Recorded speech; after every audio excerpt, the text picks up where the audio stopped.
Hello guys, how are you? My name is Hassan and you're watching me on a new video. So in this video we are going to talk about how to download brushes for Photoshop, and this website is a brusheasy.com.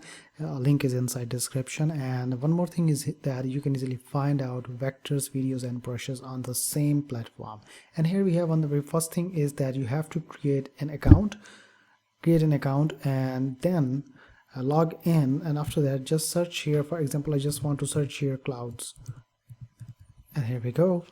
I will just search it. It will automatically just crawl all of the directories. So there are here we have nearly 574 free brushes matching clouds. So you can see these are the premium one, which are actually you have to pay them, but don't worry, there are free one also, like this one, this one, this one, and also we have a moon Photoshop brushes here and this one area here. So you can see like that these are whole brushes available here which you can use for free and on your projects. So create more scenes and create more sceneries and backgrounds by using these brushes, and be sure to tag me on Instagram if you are making any kind of using with the help of these brushes.